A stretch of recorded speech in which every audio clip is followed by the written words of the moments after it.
जदि आपण सुभद्रा योजना रे अप्लाई करिसंती तेबे आपणक पई गोटे बहुत बड़ अपडेट।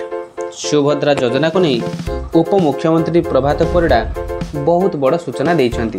बारिपदार आयोजित सभारे मुख्यमंत्री मोहन चरण माझी केउ मानकु टंका देबे केउ मानक अकाउंट को सुभद्रा योजना टंका हेबो ता नै एक बड़ अपडेट आसी। ता पूर्वरु सविशेष कथा आलोचना करने पूर्व वीडियो को गोटे लाइक और चैनल को सब्सक्राइब करनथिले एबे ही सब्सक्राइब करि नियंतु।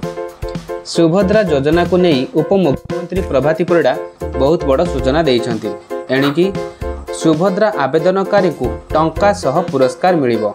द्वितीय पर्याय सुभद्रा टंका पाई लागी रहितिबा कल्पना जल्पनार रविवार अंत घटिछि।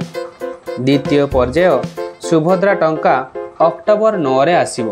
बारिपदार आयोजित एक सभारे माननीय मुख्यमंत्री मोहन चरण माझी 40 लाख सुभद्रा योजना हिताधिकारी अकाउंट को टंका पठाइबे।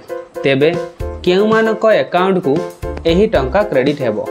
जो माने 7 तारीख मध्य 7 तारीख पर्यंत अप्लाई करिसंती सेही मानक अकाउंट को एही टंका क्रेडिट हेबो।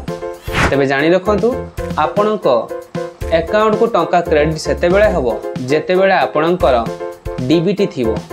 डीबीटी अर्थ डायरेक्ट बैंक ट्रांसफर। आपणकर आधार कार्ड लिंक थिबा दरकार सेही अकाउंट सहित। जदि आपण जानि पारु नाहंती सेही आधार कार्ड सहित आपणकर केउ अकाउंट लिंक अछि तो आई बटन थिया वीडियो को देखंतु। वीडियो को देखिले आपण जानि परिबे आपणक आधार कार्ड सहित केउ अकाउंट लिंक रही।